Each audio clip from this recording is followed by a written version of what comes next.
everyone. Welcome to STEAM for Tweens. I'm Miss Jennifer here at the Warrenton Library. In today's program, we're going to talk about maps and navigation. If you picked up your supplies here at the library, you have everything you'll need to complete today's activity except for a pencil, paper, crayons, colored pencils or markers, and a ruler. If you didn't get a bag, you'll also need to gather a Virginia state map. These can be found for free at Welcome Centers or from VDOT, the Virginia Department of Transportation, and a compass.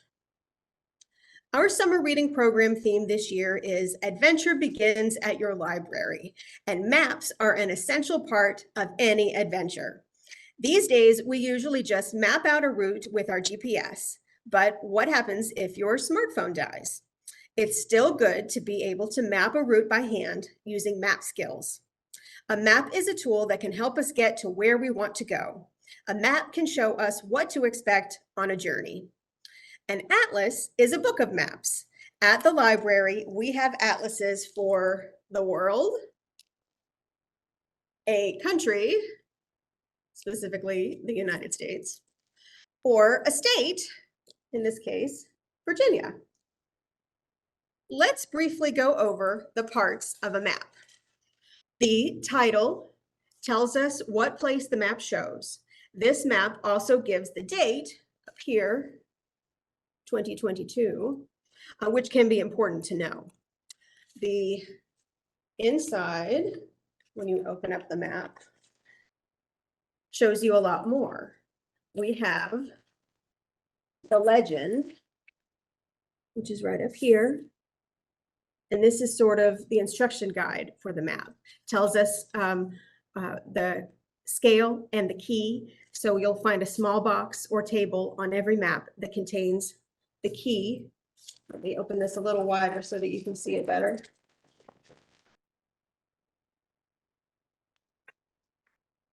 So we have a key right here, and we have a scale right here. So the key explains what symbols on the map mean, and symbols are pictures that stand in for real things. So here are a whole bunch of those. We'll get to those in a little bit. Our scale compares distance on the map with the actual distance on the Earth's surface. You also find a compass rose, which is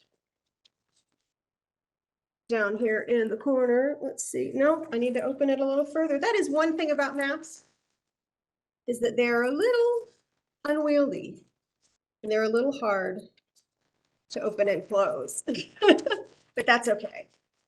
They're still good to be able to use. So we have our compass rose right down in here, and the compass rose shows the cardinal directions of north, south, east, and west. They help orient you in the direction that you're going. We also have halfway between any two of them, the intermediate directions of northeast, southeast, southwest, and northwest. So that's our compass rose. And there are also labels all over the map that show points of interest. And we'll get to that in a minute too. There is a system of lines on the map called longitude and latitude, and they describe the location of any place on Earth. Latitude lines run east and west, and longitude lines run north and south. So let's see if I can show you those by turning the camera down a little bit. There we go. So you'll see at the edges of the map that there are indicators of your latitude and longitude lines at the top and the bottom with numbers. And those will help you find locations on the map. So it's the grid of lines that you see laid out. You also have geographical and topographical features, bodies of water and mountains. So all of the green over here, those are going to be our mountains. We have water over here in blue. We have borders, which You can see down at the bottom here is the border between North Carolina and Virginia. We also have borders indicated up here when we get towards the Delmarva, Delaware, and Maryland. So all of those state lines are indicated with color. Virginia is in white. You can see North Carolina down here is in kind of a cream color. You also have features of interest, cities and towns, capitals, hospitals and airports, etc. Ultimately, you may find the best way of locating a city is using the index over here, which is a list of places you may be looking for on the map with coordinates that are given to make finding it easier. So you'll notice that along the bottom we have letters, and along the side we have letters, and that will help you also to find, or numbers, excuse me, that will help you to find locations. Because this is a road map, it also shows roads, interstates, state roads, primary and secondary roads, and color keyed features on the map include national and state parks and forests, military areas, and potential destinations are designated by larger or smaller type styles that indicate the population. So you can see some of the names of the cities and towns are written in very small writing, and that indicates that it's smaller population than locations like here. Charlottesville is in a much bolder font. We have Richmond here in a much larger font. We also have a star indicating that it is the state capital. And then up here at the top, you can see that Washington, D.C. is indicated also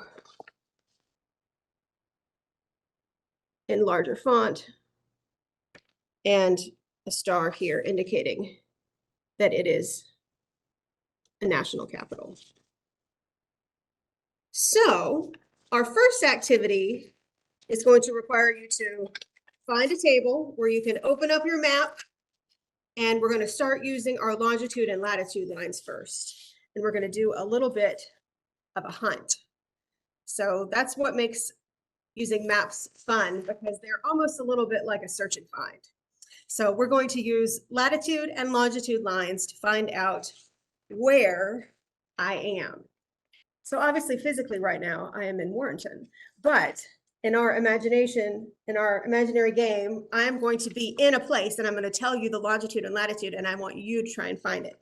So we have, remember, our latitude lines run this direction, longitude runs this direction, and you're going to use the small numbers. So you'll see that there's like 80 degrees in little tiny font right here. And then if you go slightly over, the next one indicated is, we're going backwards here, 79 degrees, 30 minutes. So that's how you read, just in case you are wondering, that is how you read longitude and latitude. They're indicated in degrees, minutes, and then if we get even more minute, even more detailed, they're going to be seconds.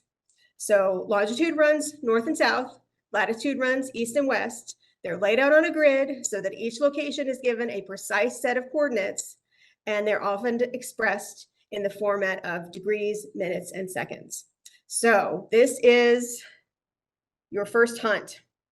See if you can find out where I am at 38 degrees, 30 minutes north, and 78 degrees, 0 minutes west. So find the line of longitude and trace it until you reach the intersecting line of latitude. So let's see if we can do that together. We're going to read the numbers in small print at the top. Let's see if I can bring the camera down and show you again. So like right here and right here. And we're going to narrow down until we reach our 78 degrees. And that is along this line. let's see, 78 degrees is along this line. And then we want to find 38 degrees, 30 minutes, and that is going to be along this line. And if we find the center, can you read where that is? It's somewhere fairly nearby. That is the precise location for Culpeper. So now you know how to read longitude and latitude. A map provides a bird's eye view of a place. To determine which way to go, you'll need to orient yourself by using signage that points the way, or if that is not possible, using a compass. The needle of the compass points north, and by aligning it with the north directional on a map's compass rose, you can tell in what direction you are heading. You can measure distance by placing the edge of a piece of paper along 2 points on a map, marking the center point of each. And then we'll have a distance that we can compare to the scale. So let's do that together. Let's find out the distance on our map from, let's use this one. Let's see if you can read. Harrisonburg and Stanton. All right, let's see if we can find the distance between those two. So we're going to take our piece of paper, we're going to line it up and find the center of each. We have handy little dots here that show us. Let me see if I can make that clearer for you. Okay. Stanton, we're going to mark that on our piece of paper. And then Harrisonburg, we're going to find that dot and mark that on a piece of paper. So now we have a distance that we can measure up against the scale. So remember, each map has a scale. Here's ours, and it shows you miles and kilometers. And we're going to use our piece of paper and line it up. And you can see that it pretty much exactly lines up with 25 miles. So the distance from this point to this point on the map, we compare it to the scale, and that tells us that it is 25 miles from Harrisonburg to Stanton. And so now you know how to measure distance on the map. Let's try out a few seek and find challenges, almost like a scavenger hunt, only using a map. So here are some locations and landmarks that you might be familiar with that we can find on the map. So first things first, let's see if we can find Warrenton, since that's where I actually am right now. So we know that Warrenton is up. Oh, I see it already. It's up here in the northern part of the state. And let's see, Warrenton is right here. And we have it outlined a little bit in red so that we know that that's a little bit of a population center. And let's see if we can also find Richmond. We just found Richmond. That was our state capital. And we saw that right here with our red star indicating that it's a state capital. And we found Washington, D.C. Remember, we indicated that with a black star because that is a national capital right there.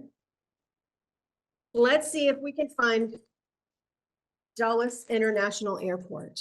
So we know by looking at our list on our key that airports are designated with a little airplane symbol. Let me see if I can find that.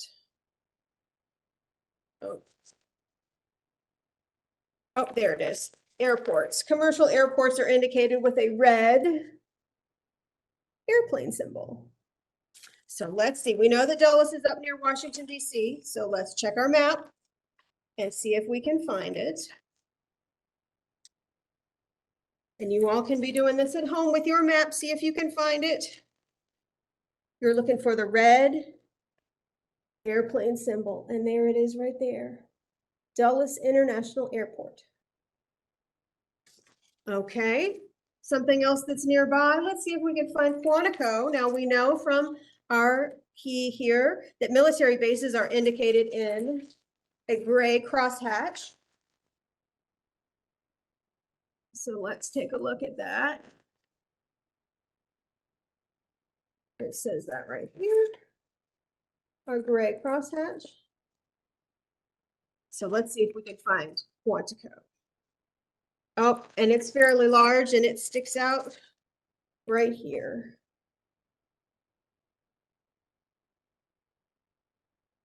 All right, and last but not least, let's see if we can find Shenandoah National Park. And again, we know from our map, national parks and recreation sites are going to be in a green color. And we know that it's mountainous, so we know that it will also be indicated with a bit of a mountain range. And we can find it right here. Shenandoah National Park. So I'm going to give you a list of places to find at home and see if you can challenge yourself to find them on the map. Here is your list. We have Galax, Smith Mountain Lake, Fort Eustis, Big Stone Gap, and Chickatig National Wildlife Refuge. So we found places that were pretty close to home when we just did this together, but these are places further afield in Virginia. So you might need to do a little more exploring on your map. Fort Eustis is a military installation, so that'll give you a hint what color you're looking for there. And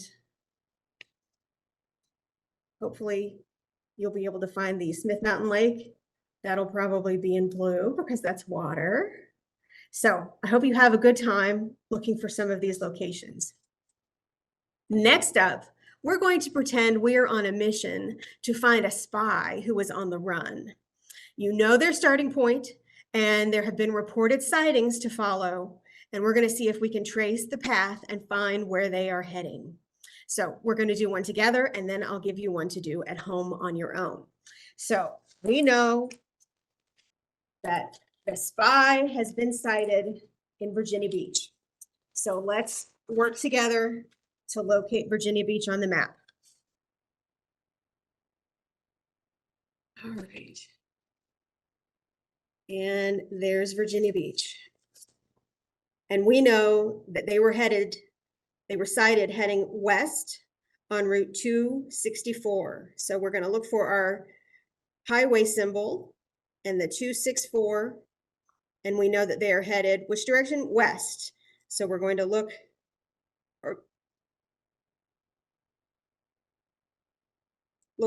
for west on our compass rose. And we know that they're heading in this direction. We know that they turn north on Route 664. So we're going to look for that symbol. And we're traveling west on 264. And then we find 664 and we know that they're headed north. Now we're trailing the path in that direction. And they turned west on Route 64. So again, we're headed back in this direction. We're always going to keep an eye on our compass rose to tell us which direction we're heading. So now that we know that they are headed west on Route 64, we get a tip that they are trying to hop a train somewhere off of Route 64. So we're going to be looking for the Amtrak train symbol, which is a red circle with a white A in the middle. So let's see if you can find that. Do you see a red circle with an A in the middle? I think I do. There is an Amtrak station here in Williamsburg. So maybe we can grab our spy before they hop the train. So now you can trace a path on a map. I have one for you to try at home now. We have a tip that the spy is in Lynchburg, headed for Appomattox National Historical Park. So what road are they likely on? They're next seen headed to Longwood University. Which direction are they headed? Reported traveling north to Lake Monticello? What large city is nearby? Now they have traveled to Route 29 South. What city will they reach if they travel all the way to the state line? So try and work out this puzzle.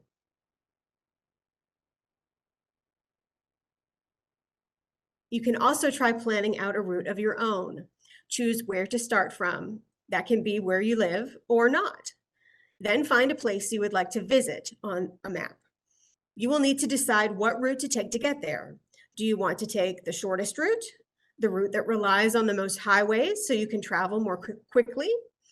Are there landmarks on the way or out of the way that you'd like to make a stop at on your trip? You can determine the path to take and then write it out step by step, just like we did in this. Now that you know the important features of a map and how to plan and follow a route, try making a map of your own. You can start small and map out your backyard or street. Be sure to include a title and places of interest. Use your compass to find north and add a compass rose that gives accurate cardinal directions. Use a ruler to help create a scale by choosing your first two landmarks. Measure the distance between the two landmarks in the real world. You can use a ruler, yardstick, or approximate the distance with your footsteps. And then draw them on the map, measuring the distance on paper. Make a scale that shows the distance in the real world on the top and the distance on the map on the bottom.